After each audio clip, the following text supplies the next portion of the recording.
Roll call, please. Mr. Newmoff. Here. Ms. Kalinowski. Here. Mr. Bush. Here. Vice President Darrow. Here. President McClellan. Here. Please stand for the Pledge of Allegiance.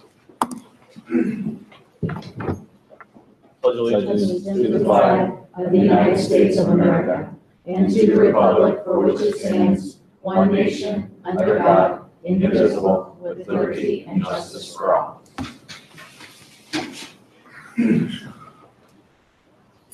First item is the approval of our last meeting board minutes. If I could get if everyone's had a chance to approve and no questions or changes, I'd like a motion to approve this, please. So moved. Darrow. Second. Mr. Bush. Roll call, please. Vice President Darrow.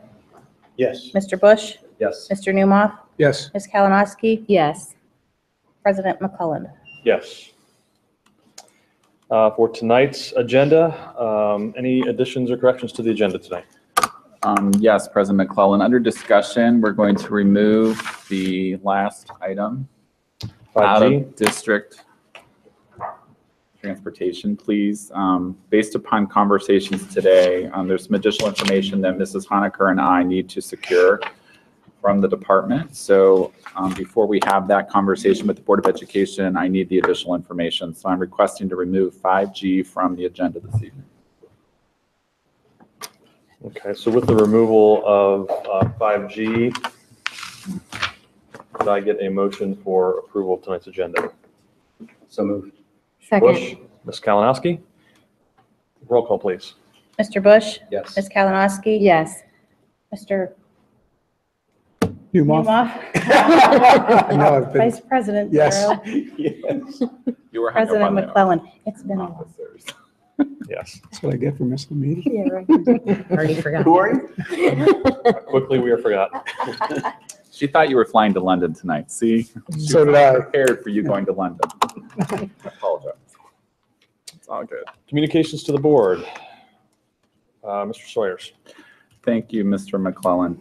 I'd like to begin this evening with public recognition of the school district as a whole, New Albany High School and New Albany Intermediate School. We've been notified by the Ohio Department of Education that the district is one of 65 schools in the entire state of Ohio, school districts in the entire state of Ohio.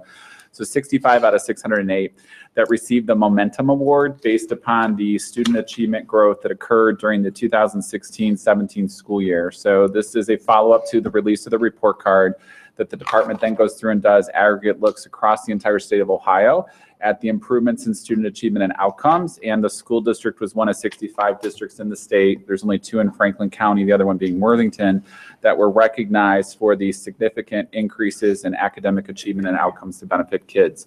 Then at the building level, because it translates from district to building, the high school and the intermediate school were specifically recognized for the same momentum.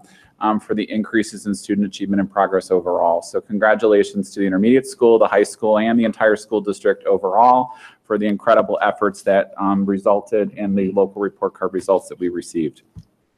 Second, it's an infomercial. It's posted on our website, but on December 7th, we're hosting a Got Stress and Anxiety and Need Coping Strategies Wellbeing Forum. So we're trying to invite parents and students, all parents pre-K through 12, students grades 4 through 12, when accompanied by their parent, to come to a well-being forum that evening to try to talk about coping strategies for stress and anxiety. We're approaching the end of first semester, final exams season at the high school, so stress levels go up. There's also holiday stress at home and or in the workplace, so it's not directed just at student stress. We're going to talk specifically about student stress, but also try to give stress and anxiety coping strategies to any adults that are present.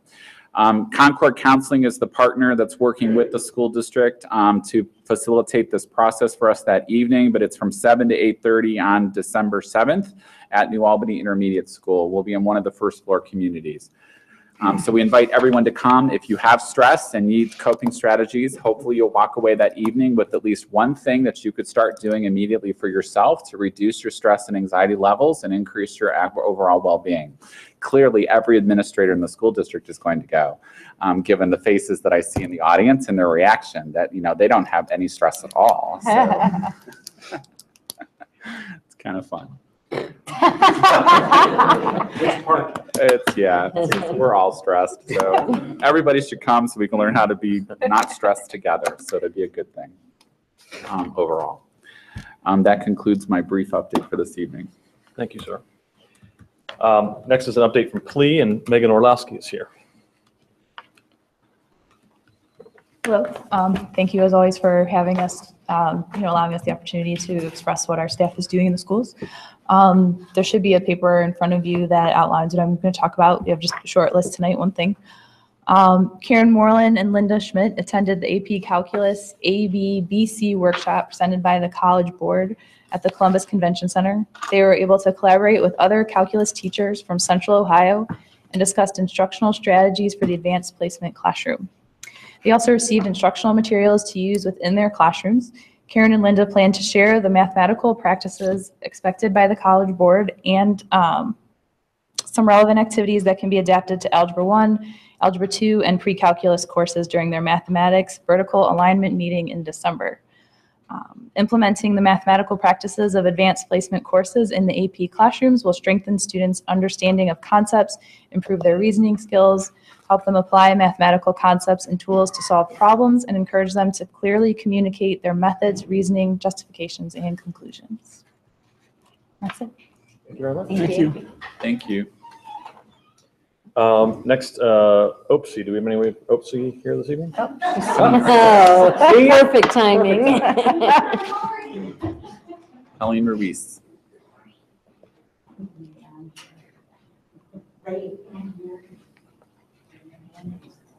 Yeah, now if I can remember how to address the board, we'll be good. Okay. Can Hi, I just, Colleen. hi. Can I just go? I'm sorry. Members of the board, Superintendent Sawyer, Dr. Troyer, thank you for your time. I just want to share with you that I got to spend a little bit of time with Mr. Newmoff on Thanksgiving morning. It was amazing. We filled the bus for the most part, except for 4 seats. When we delivered it on Sunday, multiple boxes, 3 full tables. It was amazing. And I'm very much looking forward to it if we can produce that kind of response with short time. We have set a date. We are doing another Stuff of the Bus December 9th at the Giant Eagle from 9 to 1. And it's going to go out on social media and whatnot. And that's pretty much it. It's taking off. I'm learning process and whatnot. But other than that, I just wanted to share that information and thank Mr. Newmoff and thank the administration for supporting us so much. So thank you for your time, and I apologize for being late. Thank you. Thanks for coming, Colleen. And it was cold out there, so I really appreciate you being there. Huge success, though. It was. Yes. Next, we have Jamie Nicholson from the Auditor's Office for a presentation. GFOA. Oh, GFOA for presentation. Thank you. He's not- I'm not from the auditor's office. Oh, yeah. He's a good guy. You're a numbers guy. The auditors are. I'm a numbers guy. Good evening. My name is Jamie Nicholson, and I'm the Finance Director for the City of Pataskla. I currently serve on the Executive Board of the Government Finance Officers Association of the United States and Canada, and I'm President-elect of the Ohio GFOA. I'm honored to be here tonight on behalf of the GFOA to present the Certificate of Achievement for Excellence in Financial Reporting to the New Albany-Plain Local School District. The Certificate of Achievement program has been in existence since 1946. Its purpose is to encourage and assist governments, school districts, and other public entities to prepare financial statements and reports of the highest quality for the benefits of citizens and other parties with a vital interest in a public organization's finances. During the past 70 years that the program has existed, it has gained widespread recognition as the premier indicator of excellence in governmental accounting and financial reporting. In order to earn the Certificate of Achievement Award, the organization had to substantially conform to the program's demanding requirements and criteria, which go well beyond the minimum requirements of Generally Accepted Accounting Principles, or GAAP. Program participants submit copies of their Comprehensive Annual Financial Report, or CAFR for short, to the certificate program for an in-depth review and an evaluation by 2 members selected from an impartial panel of government finance officers, independent CPAs, educators, and others with specialized expertise and experience in governmental accounting and financial reporting. Reports are also reviewed and evaluated by members of the GFOA's professional staff. Only those reports that are judged by all reviewers to have substantially met the requirements and criteria are awarded the Certificate of Achievement. This is not the first time that New Albany-Plain Local Schools has received this honor. Rather, tonight's presentation marks the 5th consecutive year that the city has received the Certificate of Achievement. Quite an accomplishment. The receipt of this reward reflects the professionalism and commitment of numerous individuals, as well as many hours of dedication and hard work. It is indicative of a high degree of dedication and leadership on the part of the school district's treasurer, Becky Jenkins, the finance staff, and the district's Board of Education. The Government Finance Officers Association hopes that this award to the New Albany-Plain Local School District will serve as an example of accomplishment and encourage others to strive for the same high standards in their own financial reports.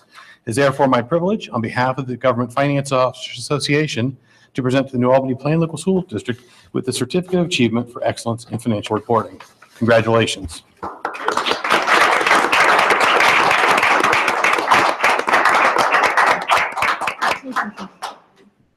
Monica's here.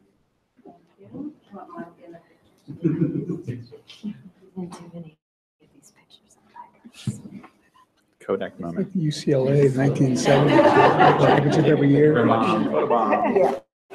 Mark Wilson did it. It's not good. Photo The bomb. photo bomb. Thank you for coming. Next is a presentation from our Eagle backers and Mr. Mark Wilson.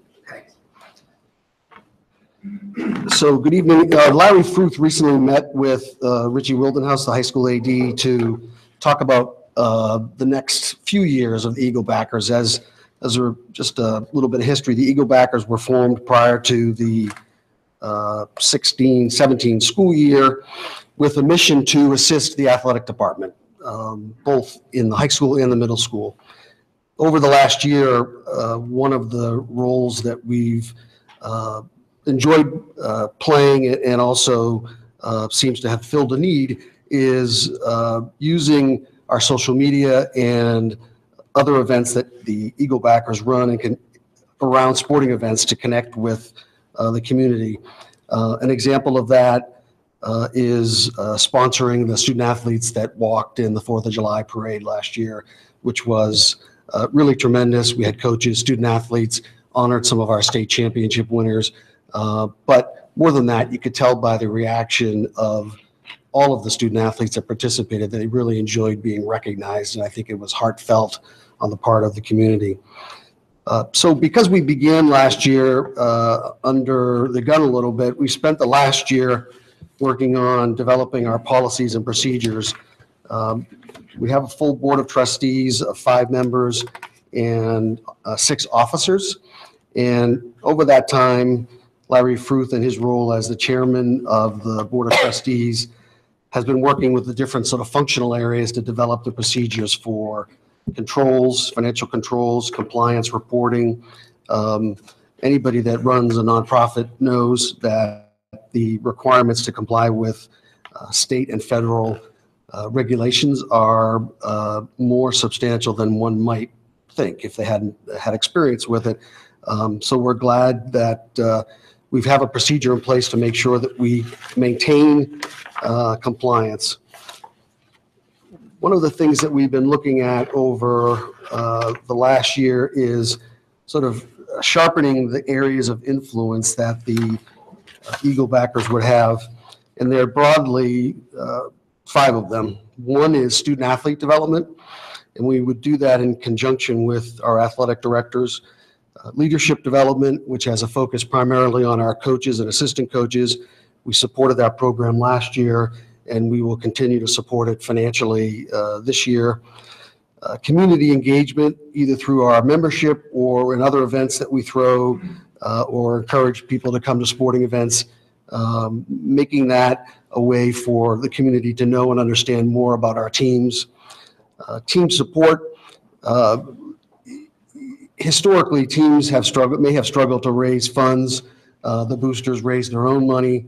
Right from the get-go, with Richie, we sort of prioritized the things that had previously been booster activities, like program, a tournament, graduation banners, our senior banners, and letter jackets, that we weren't going to use those as fundraising tools anymore for the Eagle backers. And Richie now has picked those up, at least several of them, so they actually assist the athletic department's budget. And that was actually really where they should have been properly aligned before. I think just historically the boosters had been involved in those, but it didn't really make any sense. But we do want to grow the fundraising pie of all of the teams. One of the ways we've done that this past year is to sponsor the 50-50s that have been run at a couple of football games and a boys soccer game. Roughly $1,000 was raised for those two teams in the course of doing that. We oversee the raffle because we have the tax ID number that permits us to do it as a charity. The teams individually actually couldn't do those types of things and be in compliance with state law. So it's something that we enjoy doing, and we think we can help the teams continue to raise money. And then the final one is, and this is still, like, I guess, being determined or worked out, is we will make individual support grants to different teams. We have a process that's being finalized for what we call small asks. It's never been our goal that we would underwrite the budget of any team, that those teams would have support from the school, from their parents and other supporters that are really connected to that team, but we would support them. So we expect to make some grants over the next 6 months that will use some of the membership fees money that we have collected over the last 2 years. And just in terms of activities that'll happen over the next 6 months, we'll continue to support the Leadership Academy. We're developing a business plan that will focus on communication, membership, value additions, and the financials of the boosters. We'll also take what we call a revenue inventory, developing a spreadsheet of all the fundraising activities that athletic teams currently do, so that we can make sure that they're coordinated and that teams aren't necessarily competing for each other at the wrong time for fundraising. And then and this has been something that we'd like to get up and running sooner than later, is some online apparel streaming or streamlining we get a lot of requests for apparel. Different teams do really team-focused apparel sales, and these will be more community-based.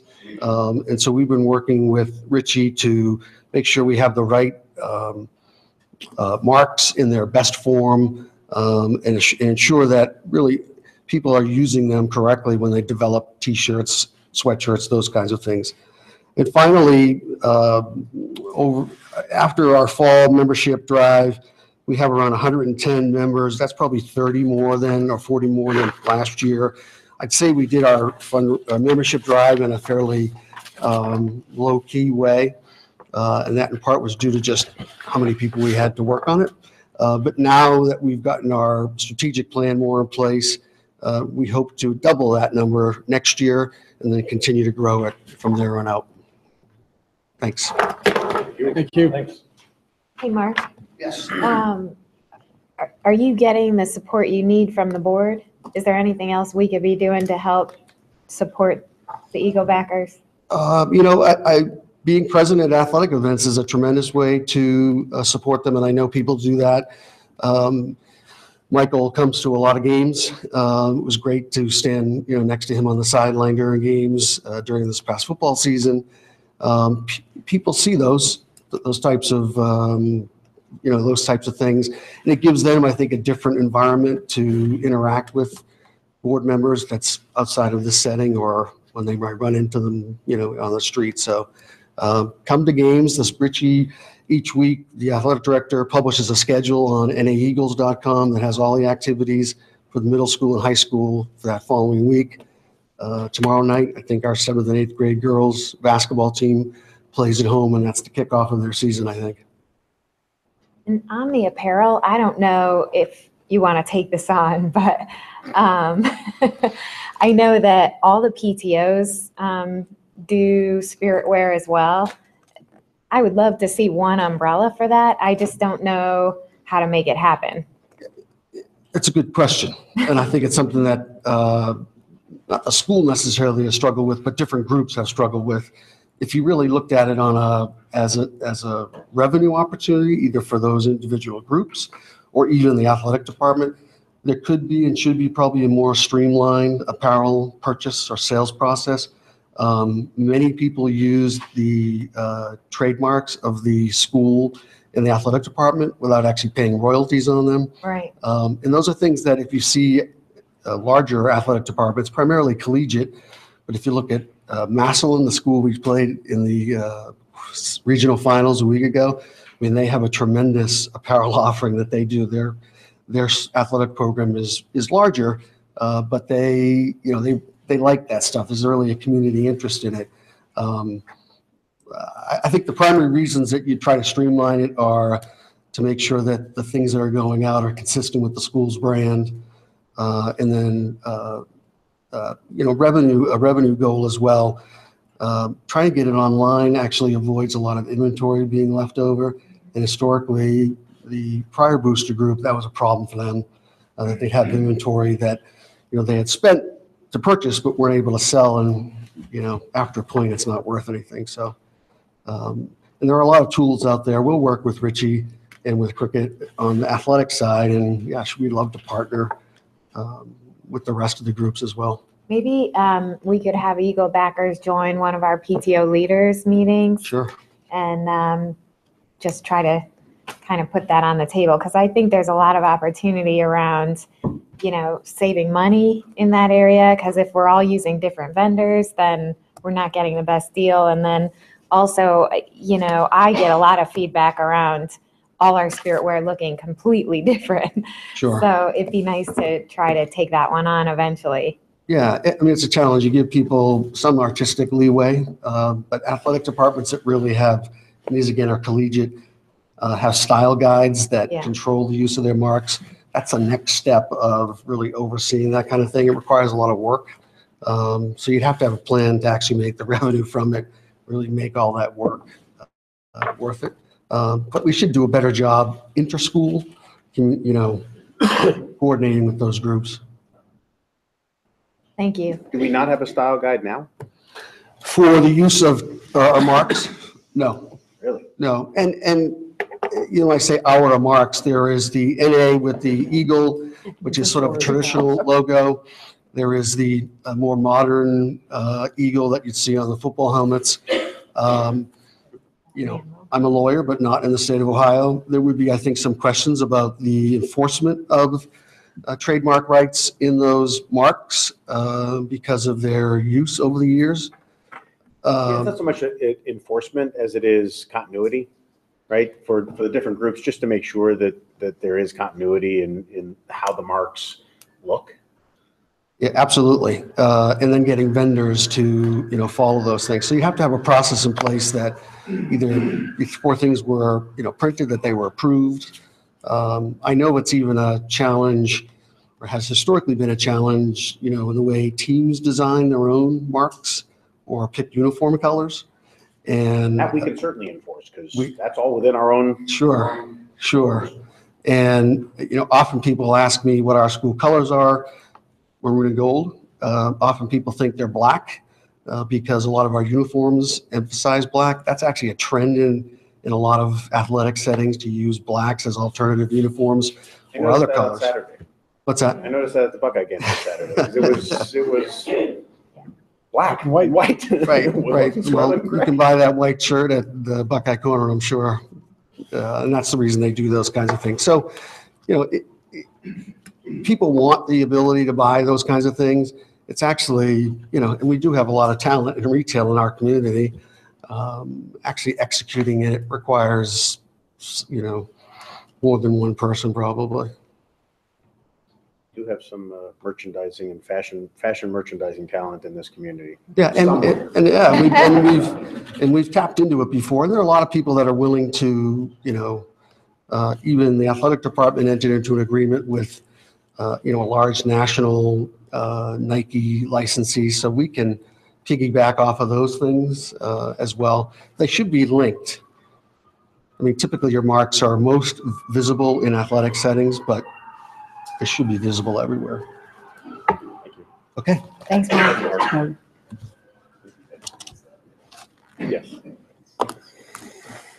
Richie's on it. Discussion items. First item is board liaison reports. Does anybody have anything that they want to add from the last month or so? I just want to put a big thank you out there to our PTOs and everyone who volunteered to help us get information out about our levy request.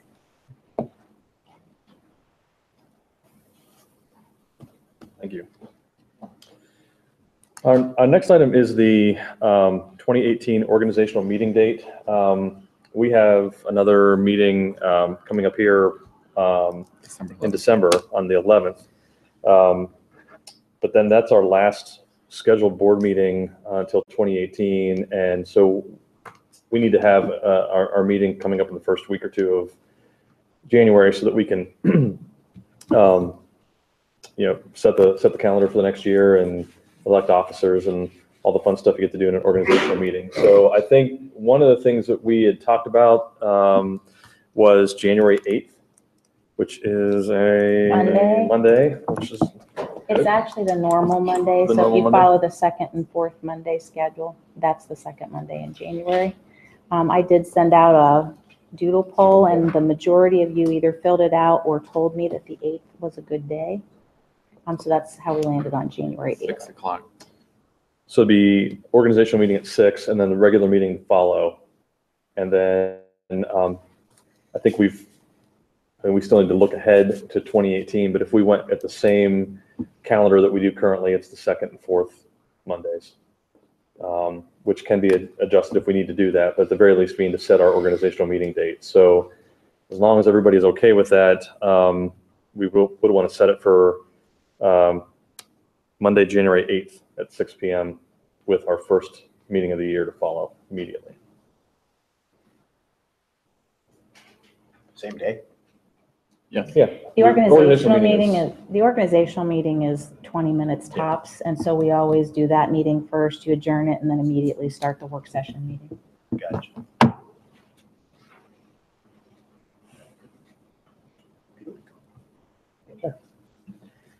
Seems like that's what we're going to do. We'll advertise. Lots of head nodding. That's what I see. We have to publicly advertise, so that's why we put on the agenda. Next item are a number of board policies. Mr. Sawyers. Thank you, President McClellan. Board of Education members, this evening you have one policy that's recommended to be rescinded. It's an outdated policy from 2009 that's now been incorporated into other technology-related policies within the school district, specifically on electronic equipment. Additionally, there are 5 policies recommended for first reading this evening. They are revisions to primarily employment and/or operational policies within the school district related to drug and alcohol testing for persons that possess a CDL within the transportation department, for change in statutory provision, the school calendar, public records, personnel files, and student records. Again, either ORC changes, FERPA changes, or federal changes. And then lastly, you have recommendation this evening for 4 policies for first reading to be incorporated into board policy based upon our ongoing audit of the policies within the school district. There's one specifically in personnel that's now related to employment of substitute educational aides, and a substitute educational aide is now required by statute to possess the same aide permit that a normal employee would have. So that's the incorporation of the policy. And then 3 specifically within operations. One's for continuity of organizational operations plan, or the co-op. Is the legal requirement within school districts to have a disaster plan on site or electronically accessible for first responders. So this fulfills that requirement for us as a school district. It's separate from that, but this is the policy that says you will have a plan in place, and it'll be annually reviewed and practiced in cooperation with first responders. Information security and receiving legal documents. And again, 2 more policies that we've discovered for whatever reason have not previously existed in the school district that should exist within the school district. The information security is how to access, or who has rights to access for specific levels of information within the school district. And the last one, receiving legal documents, is in the event there's litigation against the school district, who's allowed to be served. Is honestly what the policy does, and it restricts who that person becomes. There are 3 people. It's the superintendent, the treasurer, and the board president. Individual board members cannot be served on behalf of the board. Only the board president can be served. So, Any questions? sorry. There has to be someone outside the school district, so I picked you. Thank you. So you did that. Yes. Any questions or comments on the items? If not, then we will move on to the next item, which is graduation honors. So I'm going to invite Mr. Carter to the podium. We're going to kind of combine graduation honors and the course proposal and program studies. So he's going to present on both. So we'll go through graduation honors and the recommended changes that we're considering within the school district for public commentary, including Board of Education commentary, and then we'll switch and go into planning for the 2018-19 school year. Mr. Carter. Good evening, Board of Education Superintendent Sawyers, Dr. Troyer, Chief Financial Officer, Mrs. Jenkins. The award-winning. The award-winning, excuse me. Thank you for allowing me to be here today. I want to talk to you about a recommendation, more of an update at this point, to change our graduation honors based on some research and things we started looking at. I think 3 years ago when we first reviewed our grade point average, we were at a 7-point scale. We moved to a 10-point scale, and in that process, we researched around 20 like districts to see if how they managed their grades, and did they have a 10-point scale, what type of scale did they use, and why. And a part of that research, we also looked at valedictorian. We looked at the number of valedictorians those districts had compared to what we have.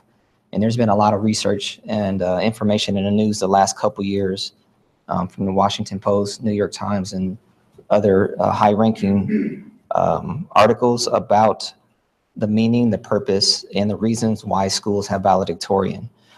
So like I said, a couple years ago, we looked at our grading scale. This is a part of it. And by definition, a valedictorian is the student with the one ranking highest grade point average in the school's graduating class.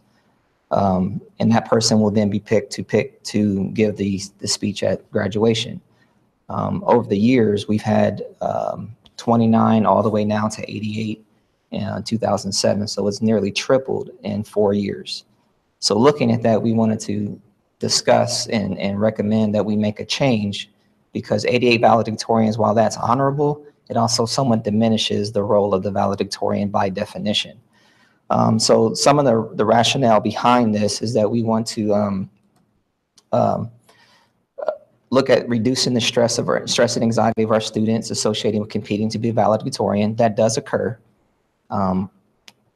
We also have seen a tendency where students select classes based on the weight of the class, not necessarily just the interest of the class, in order to get the higher grade point average in order to be a valedictorian. And if they're slightly short, it creates a lot of tension within that student and anxiety. It does, in some regards, create some unhealthy competition within the student body. I'm all for competition, but competition to achieve as a unit, not just as an individual. I think it's more exclusive than inclusive. The change will be more, give students more an opportunity to work towards an honor or recognition in addition to a high grade point average. Other comparable districts have made this change as well over the last couple of years, and it's supported in research and professional writings. And I shared a list of articles with the staff, and I believe you may have received those articles as well. And ultimately, we want students to focus more on the learning process, not just the end result of the grade. And I know that's a entirely cultural shift that has to occur, but grades are important, grades are currency, but learning is also, I think, much more important as well. If you look at the chart, you see going back to 2013, we had 256 graduates, we had 23 or 33 valedictorians. If you look at 2017, we had our class increase to 371. We ended up with 88 valedictorians, which is about 25% of the senior class, which is significant. To be a valedictorian at this point, a student has to have a cumulative grade point average of 4.0 or higher over 7 semesters. And the 7th semester is the first semester of the student's senior year. We also have it in place where if a student earns a 4.0 in that 8th semester, which is grades come in after graduation, we also send another letter saying you too have reached the valedictorian status. So our numbers increase typically after graduation. So 88, like I said, was about 24 to 25% of our graduating class last year. So if you look at some comparable districts, some of the districts, have cum laude, magna cum laude, and summa cum laude, which is the recognition we want to move towards. Bexley uses it. They've been using it for several years. We have Dublin,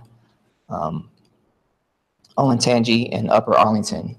Those 4 districts who we are consistently compared to have moved towards the recognition of cum laude, magna cum laude, and summa cum laude. Looking at the top 15 performing districts across the state, you can see the list there. Aurora, Hudson, Olmsted Falls, Revere Local Schools, Chagrin Falls, those are districts we're constantly compared to as well. And looking at our CIP goals, those are the districts that we compete against and want to achieve.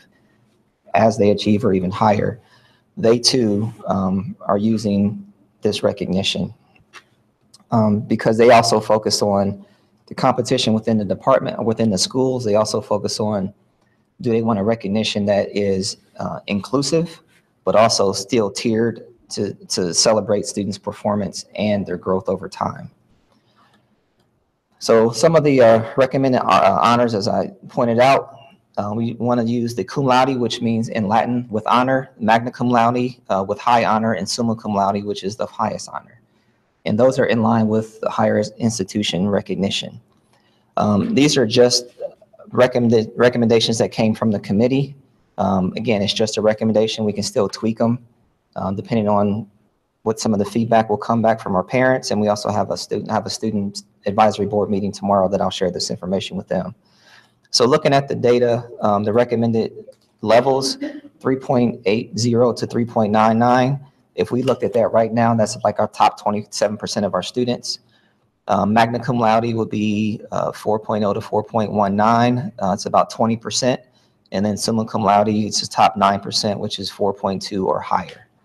And the reason why we looked at going above a 4.0 is because the large percentage of our students who have above a 4.0 grade point average. So we want to still scale it to a point where it's achievable, but also not just give it out to everyone. It's still something that has to be earned. And then because it's not a valedictorian honor, it's 3 levels. It will still equate to about 27% of our overall student body, which is equates our valedictorian. It's just in different tiers. Some of the intended outcomes, we want to, again, provide that student recognition for achievement and growth. And we also want students to truly focus on the learning process and the mastery of learning, not just the grade. And again, that's a really challenging process and a change to take place because grades are important and grades are currency. What those grades mean, that's a much deeper conversation, but the valedictorian status, I think, creates an arbitrary achievement where I think the cum laude would, again, provide some levels and layers of recognition and achievement and still something that's praiseworthy. And again, it's in line with higher institutions and also in line with some of the professional research and writings that we've reviewed as a staff. So our process that we've gone through and the research that we looked at, we have a committee of, I say 10 people, a couple department chairs, school counselors, and a couple of administration looked at several articles. We looked at why we want to do this. We then, with Dr. Hamilton and a few other school counselors, we looked at comparable districts, got some information from them. We gathered staff input, which is pretty unanimous about making this change. I have a student advisory board meeting tomorrow at 10:30. This is one of the items on the agenda to discuss with them because I want student input, and parents have an opportunity to provide input through Friday, December 1st. Friday, December 1st. I have the second up there, sorry. And I've gotten a couple of email responses about it already, just asking for some clarifying questions and then either stating support or can you follow up with this specific question? Like I said, so I'll get student input, we'll get the staff input. I believe Dr. Hamilton would also share something with the curriculum committee, possibly. to get as much input as possible before a formal recommendation is made. So that concludes that portion of it. What questions do you have? Effective when? Okay, it will not be effective until the class of 2022. Current 8th graders. So any student that's within the high school now will not be impacted by this change because we don't want to have a muddy transition period. With the current 8th graders moving in or coming into the high school, it starts, they become freshmen, but it won't be recognized until they're seniors. So all current students will still have the opportunity to earn valedictorian status. Dwight, on the new recognition system, the designations cum laude and each level, are those GPAs the final GPA, or do they have to have that GPA each semester? No, the cumulative grade point average over the 7 semesters. And what do you attribute the rising number of valedictorians to? A couple things. Over the last 6 or 7 years, we've had a significant increase in the number of AP and honor courses that we offer. And now with College Credit Plus, those are all weighted, either from a 1 or 1.1 or 1.2. And students have stated that they take a class based on the weight. So we have more course offerings in those high areas, so students will take them. That's number one. And the second thing is when we shifted our grade point average from a 7-point to a 10-point, we saw an increase because that more students achieved that 4.0. Okay. So an A was, instead of a 93 to 100, it was a 90 to 100. And so I anticipated that because that's just a natural byproduct of that. But like I said, the main thing has been we've offered a lot of AP and honors courses with a higher weight, and that attracts students. Do you know how much of a change the going from 7-point to 10-point had? Looking back at the numbers, it went from 56 to 88, and prior to that was 45. So it was pretty significant. Yeah. 50% increase. Yeah. Yeah. But also say our student enrollment increased and our achievement level continued to increase. So that's a good thing too. It absolutely Yes. is a good thing. Yeah. Do you know what is the highest GPA possible? I couldn't tell you because there's so many variables. If a student takes all AP courses and a couple of College Credit Plus courses, 4.5, 5.0. I haven't seen that. It's 5. What's the highest GPA we've seen?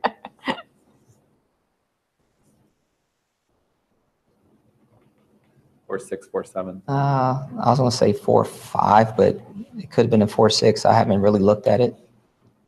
Is that something you want to know? I have a bunch of questions. Okay. I want to know because I'm trying to understand how some of the tiers were developed. So that's one of my other questions is, how did you decide on 3.8 to 3.99 for cum laude and so forth? Based on what we've seen with other districts. Comparable districts, I should say. So that's something I'd probably want to have some more discussion around because just for me personally, the multiple valedictorians, I couldn't disagree with that more if somebody paid me to disagree more. It makes me a little crazy. Okay. It doesn't strike me as the right way to go for a number of reasons. I understand the challenge of unhealthy competition, but not everybody wins. And I think that's part of learning too. So striving and learning to be the best and wanting to be the best, I think is a valuable thing in its own right. So having 9% of the student population achieve summa cum laude just strikes me as being a lot. It's a fairly large percentage. What's our typical graduating class? Last year was 371. So 37 people. That's still a bunch. So it still doesn't strike me as really the top honors because it's so many. So let's see. That's that question. Do you know what system the number one district in Ohio uses? Solon. They're still valedictorian. And do they have one or do they have multiple? I have to look at the research. I don't know that off the top of my head. I believe it's one. Just one. And that, when you have one, that comes from class rank. And class rank could be 1/1000th of a point that separates number one from number two. I understand. Yeah. I had a nephew that achieved valedictorian. They had to go back to his 9th grade schedule to figure out that he was valedictorian. I'm sure it was really frustrating for number two. And so when we changed from a 7 to a 10-point scale, some of that strikes me a bit as along the lines of the problem of grade inflation. Have we had much conversation in this district about grade inflation? Not in my tenure here, no. No? Do you see that as a problem? I see it as an opportunity for growth. I'll take opportunities as well. So that one of the advantages of AP is that they're national curricula and national tests. Everybody takes the same test. So you really do get to see if our students are scoring consistent with other districts, if their grade points are consistent with their AP scores, then I'm less concerned about grade inflation. Right. Have we done that analysis? What some of our departments are doing is they review student work to see what's an A, what's a B, what's a C, so that there's inter-rater reliability as they're grading. I know our English department is doing a great job at that. So is our social studies department. Our math department have consistent common assessments, and they grade them together. They make sure they're grading consistently and fairly. So the grade inflation is not there, or the grade decrease isn't there. And it's based on student performance, not tissues they brought in or extra credit here and there. It's based on performance, and that performance, they do get a chance. Like if they don't perform well, they can take a retake in math in particular and global language. But with that retake, there has to be some reteaching. So they can't just go in, I'm bombing, I'm gonna take the test over again. It's like, why did you bomb it? What was your study process like? What was your study habits like? Let me see your homework. Did you do your homework? If you didn't do your homework or to take advantage of those other reteaching opportunities, then you lost the opportunity to retest. So it has to be retesting with effort, not just retesting because I didn't feel like doing it. I didn't feel like studying tonight. So in that regard, Mr. Darrow, in your example of AP exams are not required within the school district. Mm-hmm. So I can take an AP course without sitting for the AP exam. Right. So we don't have the comparability to the same level that other school districts have that are requirement. So if you take the AP course, you must sit for the AP exam. Ours is an elective process. You can choose to, you can choose not to. So not every student enrolled in an AP course at New Albany High School takes the AP exam. So there'd be some selection bias. There's some selection bias that will come through in that comparability. I mean, these are all individual data points, right? And in general, I applaud the effort and the work that's gone into changing what we're currently doing, because I think a change is appropriate. I just, I still have some questions about where we are exactly and whether we're recognizing at a level that is appropriate for what we aspire to be as the #1 district in the state. So, Dwight, do you know, to Mr. Darrow's question, for comparability at the collegiate level, what's the grade level band for the GPA requirement for Cum, Magna, and Summa? don't know that. That's something else, Dr. Hamilton, we need to get so we can use that. Because again, this is just draft. This is just coming through the committee work, and it's still going to get refined. But that's part of the questioning that we have, because we've talked about that. For alignment purposes, because that would be the other thing to introduce to the kids now is when you go to college, this is in all likelihood in higher education what you're going to find. So it's not easier here than it's going to be when you get to higher ed. And do we know what the colleges right now are moving toward and looking for in terms of class rank and this evaluation system? Yeah, they're taking a much more holistic approach. They're moving away just from they're moving away just from GPA and looking at student interest, student activities. Community service is a huge part of that now. Grade point average, standardized test scores. They're just looking at a whole approach because they also see a shift in the student population and students' resiliency in college. It's not just about the grade point average, it's what more are you doing with your time and how are you giving back to others? So yeah, we're seeing a shift in that as well. Do they prefer the new recognition system, do you know, that you're proposing, or? Well, that's a good question because of all the schools, all the high schools that exist in the country, each college does have a way in which they look through, because an A in New Albany is not the same A as in It's a recalibration that occurs. Westerville. So as Dr. or Mr. Sawyer says, there's a recalibration. And whether it's summa cum laude, magna cum laude, valedictorian, it's all about the strength of the student schedule, the courses that they've taken over time, and what other activities are they involved in.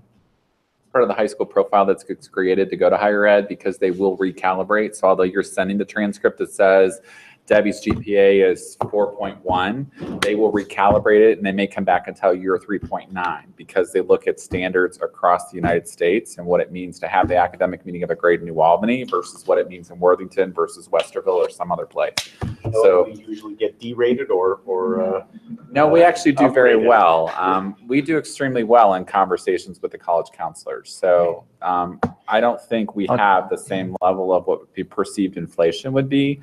There's always opportunity, but I don't think we have the same perceived level that other schools may have.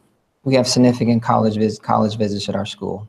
We do get the question, why do you have 88 valedictorians? It's a legitimate question from higher ed. So it gets washed from a recognition standpoint. And truth be told, and we won't name him, but in the class of 2017, as an example, of the 88 valedictorians, you can ask the 88 students and they will tell you who the #1 student is. They know who he is. The kids absolutely know who that individual is. We don't recognize him that way, but there is one person that the kids know, even though there's 88 that received it, they know who the #1 is and they know who the #2 is. And lastly, for me anyway,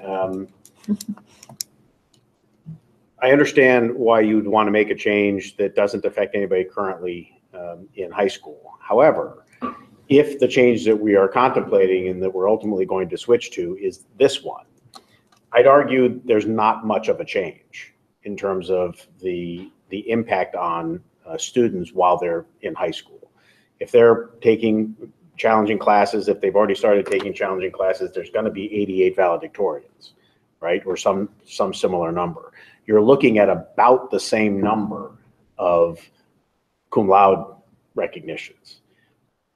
I don't know that it makes enough of a difference to wait 4 years to implement this change, particularly when having so many valedictorians just looks silly. So I would argue that we could probably make the change sooner. If it's this change, we could probably make it sooner and have little to no impact on any current student. Other questions related to this topic? Any other feedback? So next steps, you're getting feedback from? Feedback from the student group tomorrow, feedback from parents through the 1st. Then I'll take that input, meet with the committee, and then we'll go from there based on the input. So you'll come back to us? Yes, come back to you guys Recommendation in will come December. through Dr. Hamilton to Dr. Troyer and myself, then we'll have board conversations. It'll eventually will come to the Board of Education because it'll require a policy change. Sure. So the cum laude is 3.5 to 3.699, and this is typical, 3.5 to 3.699. The magna is 3.7 to 3.899, and the summa is 3.9 or higher. And truly, a lot of the articles that we read started at 3.5, but we felt that that was way too many students. Yeah. So that's why we raised ours to 3.8. Do colleges go above a 4-point scale? If you have 3.9, go or higher. Yeah, but do they go above a 4-point scale? Do they go to 5.0? No. No. I don't think so. I think they top out at 4. They stop at 4. Yeah, so ratio-wise, 3.5 on a 4-point scale is more selective than a 3.8 on a 5-point scale. Correct. a lot of the school districts that we looked at did start at 3.5. And they did go above. Or New Albany, or better.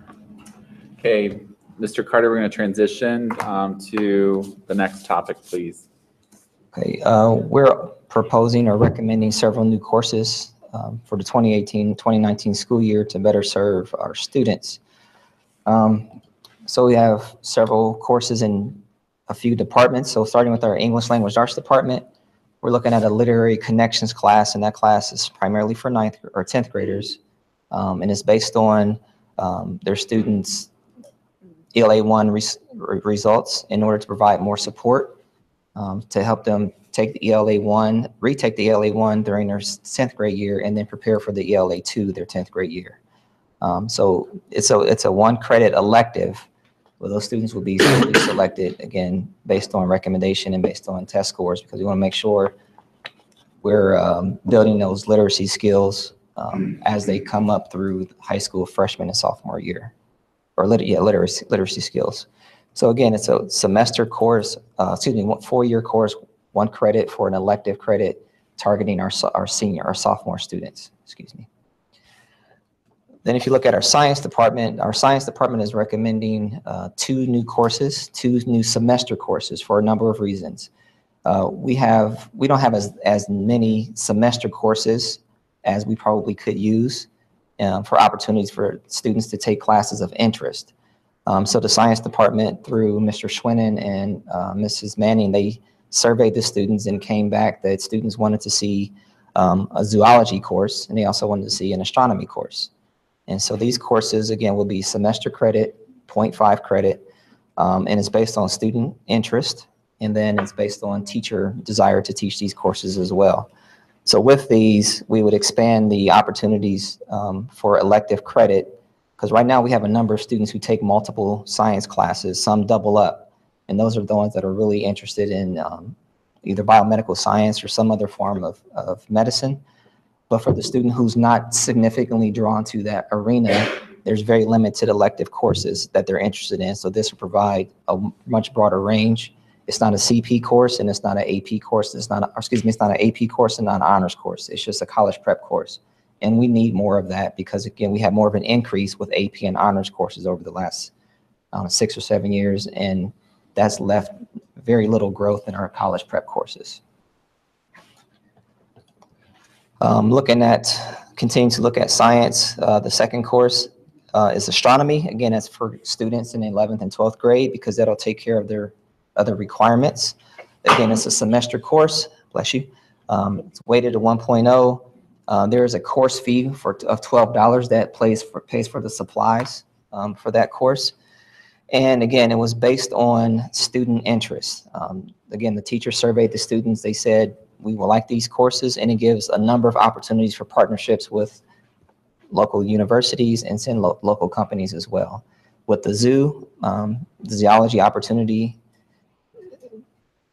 great partnership for the Columbus Zoo and internships and connections there. So we think this can be two really popular courses that'll really bridge the partnerships that we would like to establish, especially with the institutions of higher learning. So I think those will be well received. Again, it's based on student interest, and our schedule is determined by what students want to take. The other courses are, again, student interest and teacher interest are 2 courses in our social studies, and the first one is a critical analysis of genocide. Over the last several years, we've had a number of either parents or students come to me and come to the staff to say they would like to review and have a course on genocide as a whole. That's a semester elective course. And with that genocide course, the in-depth study of that will look at the Holocaust, but genocide prior to the Holocaust and what's going on now in the current world. And what are the factors that lead to it? What are the factors that can be prevented? And what can the students do today to take action to prevent it from happening in the future? So there's, again, a great deal of relationship there. So they want to look at the reasons behind it, how to prevent it, and then what action steps can students take today to connect with partner or higher institutions and then do some research on what's causing it currently in our current world, because it is happening. It's just not as publicized as it was in the past. In the second course, there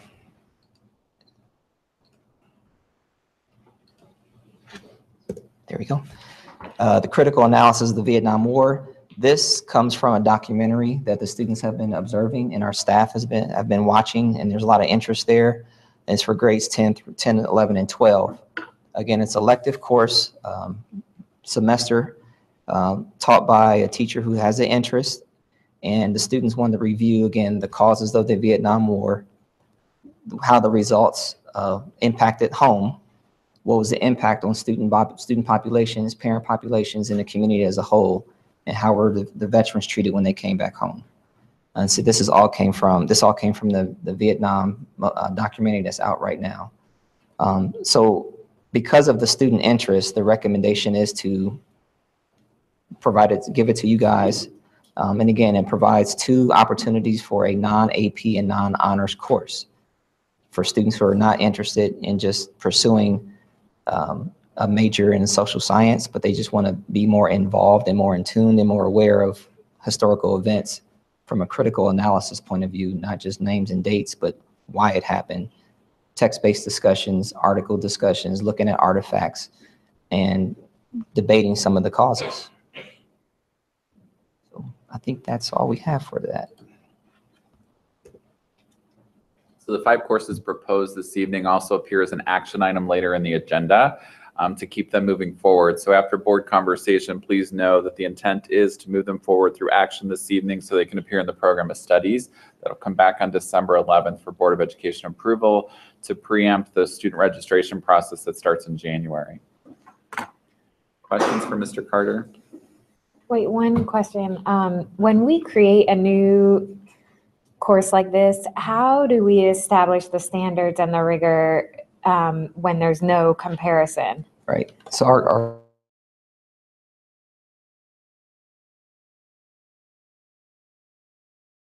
using our course proposal, new course form that was created by Dr. Hamilton, and that involves the objectives, the goals, the licensure that's necessary, the rationale behind it. Then our department chairs, it's 12 people in total. We look at it, we review it, look at the noticings and wonderings, pros and cons, and decide, yes, we want to move this forward, or no, we have more questions. If there's more questions, we go back to the teacher, to the department, we talk about it more, vet those questions, get more research, and then resubmit it. And then if it goes through the department chairs again, it's then given to Dr. Hamilton to go for review. But the standards, with the Vietnam course, for example, Tony Mesarello has been working with the teacher at the Ohio State, a professor at the Ohio State University to help develop the course. The zoology and astronomy courses came from Jessica Floria, one of our biology teachers, spent some time in Yellowstone a couple months ago, talked to a couple teachers there and got some interest there. So she's partnering with other teachers across the country to look at how to start the course and what standards to use with that course. So it's more collaboration. Thank you. My question is related, and it's really just, it's about how the curricula are developed for these various courses. I'm less concerned about the science courses because it's pretty objective. The 2 social studies courses in particular have the very real possibility, opportunity, risk of becoming anything but objective. So I'm curious beyond just a process sort of thing. I'm curious as to what information we would have about the curricula before we enroll students in these classes. I don't want to develop the curricula. I have no interest in doing that. I just want to make sure I know what it is, so that if we're signing off on it, we know what we're signing off on. Because again, if we're discussing the Holocaust, there's a lot of data on the Holocaust, right? And it's an important topic for people for students to understand. It's important for students to understand the Vietnam War. It's a relatively recent historical event, and so I think those are both important. However, you start going back hundreds of years on some of these topics, particularly on genocide, and it starts getting anything but clear. And so I'd like to understand how the curricula are developed so that I can have more clarity. Right now, as I stated, Mr. Macerello has been partnering with the professor from the Ohio State University, and I'm sure that partnership will continue. We'll also connect it with state standards because we're guided by the state standards. And standards are broad enough where you can have a number of topics. It's like some of the genocide topics include, again, defining it. Obviously, there's some talk about World War II, looking at the modern era, looking at points of view, how it occurred, like the mechanisms behind it, the organization behind it. Those are all factual based. That's not opinion. That's factual based. So again, it can dive into the why. That's where the critical analysis comes into play. So again, partnering with Ohio State University, I think that'll provide a direction in which we can go. And then with the resources that our teachers will find that are objective, that's something we do have to look at. I'm certain we'll have a fair, objective approach to the course. You're also required to submit a syllabus for each course, or a general outline and syllabus and what resources they might want to use. So we do have that. If anybody wants to see that, we can make sure you see that information as they I can send that to the board for your review. We do have it. Dr. Troyer and I did review it. It's very high level because it does outline in a weekly format. It's a 15-week course because it's semester based. What the topics specifically are in the scope and sequence that'll be covered through the curriculum by the teacher. So there's a general outline that is provided based upon the shell of the course. And then once the course is approved, it goes into the formal curriculum writing process to be prepared for next year. So we can make sure that you've seen the high level outline that we have, because Dr. Troyer and I went through them with Dr. Hamilton before they actually hit the agenda tonight. So back to Mr. Carter's point, there's multiple layers in this process to get to the point where there's actually a course coming forward for recommendation for inclusion. So we can provide you the outlines. Dr. Troyer and I have both seen them. Thank you. I'm just curious again, I know you mentioned it briefly, but you said a couple of times that some of the reason that these courses are being provided is student interest, but also teacher interest. I'm curious first, did students come with other ideas or requests for courses, and how often does that happen? And then the same question for teachers. And I think sort of maybe a little bit dovetailing into what Phil was asking is I'm curious about the types of courses that we're going to, if we do this, what kinds of courses we're going to continue to add, and whether there is the potential for a lot of subjective material. Right. That potential, I think, is limited because we have courses that have been submitted that haven't gone through, they haven't left the department chair table because it didn't have enough teeth to it, or it wasn't thoroughly explained, or it seemed like it was subjective, maybe. Another course that went through, it was more of an independent, it was an art class, for example, but there was too many questions about how the students would take the course, when they would take the course, why they would take the course, that never left the department chair floor or table because it provided more questions than answers. So those things do happen. And we're also have to consider, because when teachers submit courses, you have to consider, if you add this course, what are you going to not teach? What section is not going to be taught? Can we afford to not teach that section? Will it increase class sizes in other sections? Are we competing with another class? So all those things are taken into consideration. If we can say no to all those things, then it can move forth. But if it's yes to any of those things, and ultimately, will it cost more money to provide this course?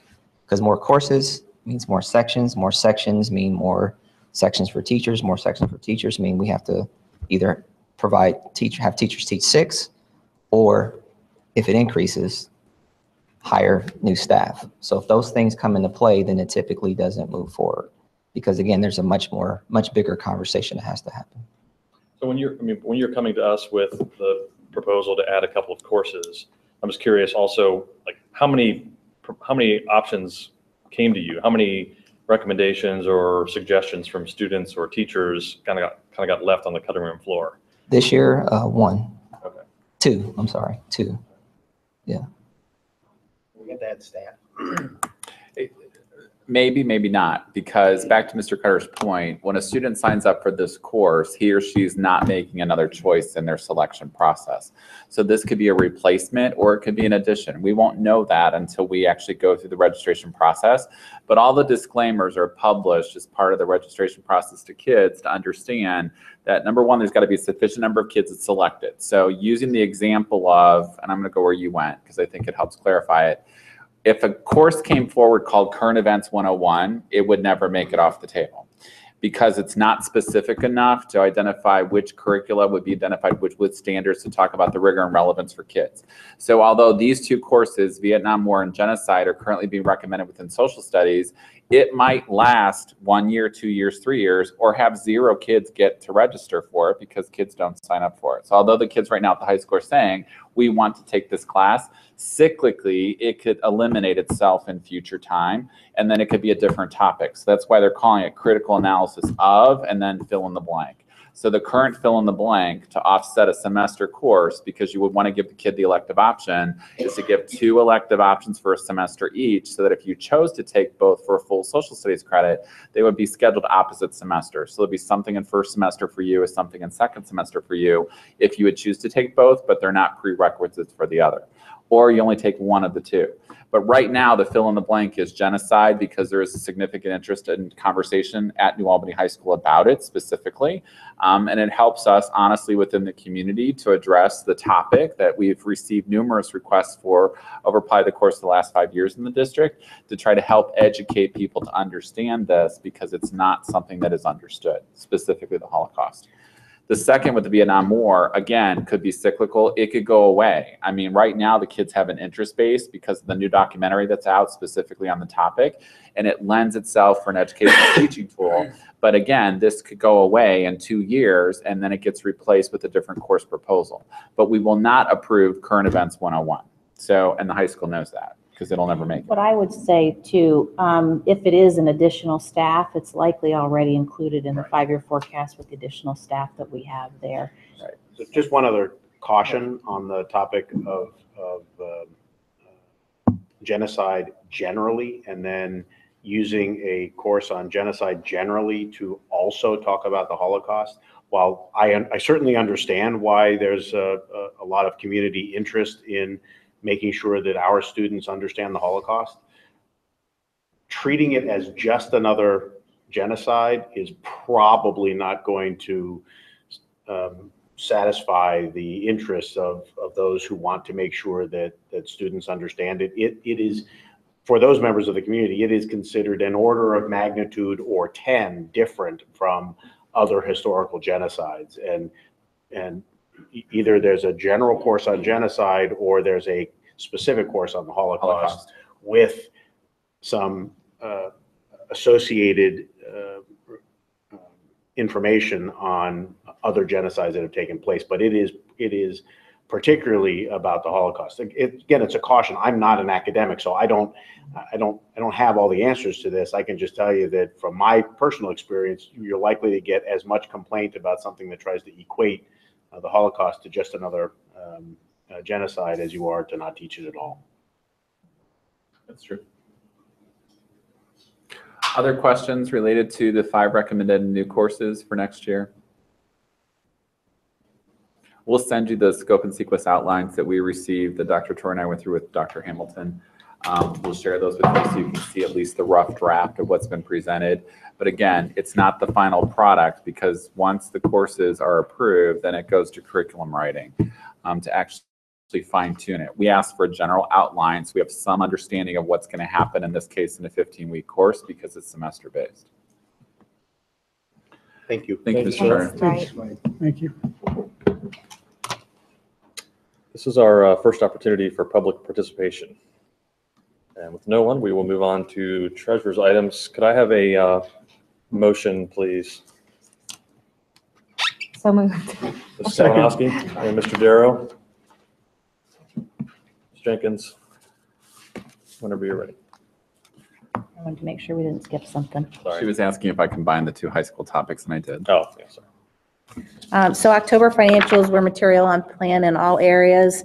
Do want to point out that for the fiscal year to date, unrestricted grants and aid, which is state aid, is up about $200,000. Typically, in the beginning of any biennial budget, I incorporate into the 5-year forecast our estimates what we were given. So we have to watch this as the year goes on. We haven't really seen any details beyond those originally put out by the state to know what changes may or may not have occurred. And really by the end of the fiscal year, this could all just even out. So we'll just continue to watch that. All other financial sources are up $176,000 for the year. The majority of that is due to workers' compensation refund that we did not anticipate. And then continue to run slightly under budget in both personnel and employee benefits. Also wanted to talk a little bit about, so we talked about issue 42. We have started, that's the permanent improvement levy for those folks watching or listening that may not understand that. We have started the process to look at the roof bids. We brought in the company that actually reported to the board earlier this year, had a pre-bid. We expect to have pricing back by, I think it's next Thursday, so that we can see where we're at with those. We are doing state term pricing, but because of the magnitude of the project, we have invited 7 different companies to bid on those different projects. Just to keep the board up to date, we have only about 8 weeks in the summer that we can actually do any work on the high school roofs. So the amount of roof replacement that can even happen during that time is likely limited. We will also be looking at what are the costs and how much money will we have collected by the time we have to pay for some of that, because we're collecting this money over a 5-year period. So I expect that the work that can be done in that short amount of time will have collected money that we can pay for those projects. But if they happen to have enough projects that can be completed and it's slightly over what we would anticipate or we would collect, then we could do tax anticipation notes, which is a really low interest loan that we could do. That would come forward to the board, but we'll know more towards the end of next week.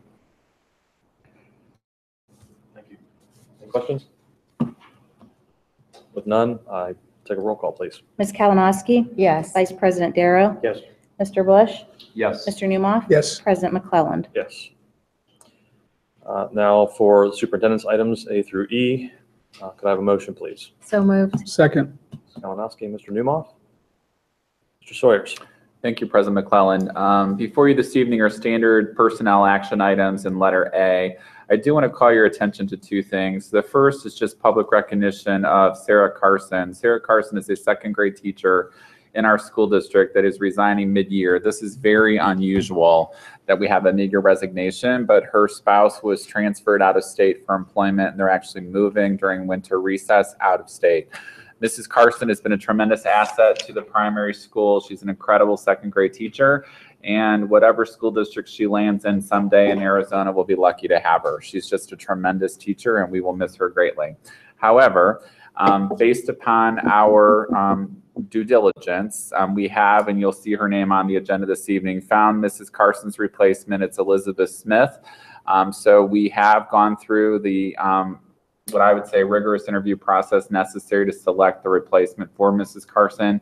She's actively participated in parent conferences to try to start the transition process with Mrs. Carson. Mrs. Carson will depart at winter recess. Mrs. Smith will arrive to follow suit. So there's an easy transition in the 2nd grade classroom for the students. And Mr. Bush, you'll have to tell us from a parent perspective how all that goes, because your child is in that classroom. I had the pleasure of meeting her at yes, she was at your conference. So she's good. The other item I want to call your attention to, just as a follow-up, once the board approved the continuous improvement plan under personnel this evening, number 14, you see the adoption of the performance target for employment purposes to tie to the academic benchmark for number 1 to go from number 38 to 32 in school district ranking. Based upon academic achievement. So you approve this evening that academic achievement stipend that's then eligible pursuant to the negotiated agreements with PLE and with OPSI and exempt personnel within the school district. Letter B this evening's general business. Field trips for recommendation, and again, something that's a little bit more unusual. You have an action item this evening to recognize or approve the early graduation for Amara Leggett for the class of 2018. She's departing us at winter recess to go full-time at college during second semester. She's met all the graduation requirements necessary to earn a New Albany High School diploma and is choosing not to remain for second semester, but to transition to the college campus. So it is possible, it's unusual, but it is possible that this happened, and Amara is selecting to do that. Senior waiver this evening for standard board action pursuant to board policy, and letter D this evening, the high school course additions. And I will just point out at the beginning of the motion for the course additions, the qualifiers that I started to reference during the presentation of Mr. Carter, that the approval of the courses and offering of the courses are dependent upon sufficient number of students registering for the course, sufficient number of students are able to successfully schedule the course. When we actually go through the conflict matrix to build the schedule for kids, we have to have enough kids in the class once it's built to offer it. Available staffing to teach the course, appropriate facilities available to offer the course, appropriate funds available to offer the course, and finally, my approval. So those action items are still required. So this moves it forward this evening to include into the program of studies that will come back on December 11th for your ultimate approval so that we can start the student registration process for 2018, 2019. Once January comes, we are still actively participating in the current school year while fully planning for the next school year. So January turns that page. And lastly, donations this evening. Again, we're very grateful as a school district to receive the generosity throughout our school community. We did receive a significant anonymous donation for technology purchase at the primary school to add Chromebook carts. So there's at least 2 carts that are being purchased for the primary school, thanks to an anonymous benefactor within our community. And then the PTO library, or the intermediate PTO, made a generous donation to the intermediate library. So Mrs. Nowak and Ms. Toma have been actively working to convert and open the library at the intermediate school. It was kind of put on the back burner when we went through the construction project to make sure we opened the building to identify what the specific needs would be. So they led a process in their building to actually go through to determine that. Dr. Troy and I recently spent time in the library, and they've done a tremendous job. So congratulations to the 2 of them and the entire staff, Mrs. Klink and others. Who am I forgetting, Dr. Troyer? Brooke Shackelford. I was going to say Brooke, so I knew it was Brooke. And Brooke Shackelford for the work that was done to open the library at the intermediate school. So the kids are excited. It looks great. And now we just have to continue to buy more books to put into the collection. That concludes my report. Great. Any questions, comments? None. May I have a roll call, please? Ms. Kalinowski? Yes. Mr. Newmoff? Yes. Mr. Bush? Yes. Vice President Darrow? Yes. President McClellan? Yes. Second opportunity for public participation. Seeing none, I would like a motion, please, to enter into executive session as permitted by section 121.22G4 of the Ohio Revised Code. I've memorized it. Nice. Yes. Preparing for the purpose of considering the terms and conditions of employment of a public employee. So moved. Second. Ms. Kalinowski, Mr. Darrow. Have a roll call, please. Ms. Kalinowski? Yes. Vice President Darrow? Yes. Mr. Bush? Yes. Mr. Newmoff? Yes. President McClellan? Yes. There will be no action taken after tonight's executive session, so thank you all for being here.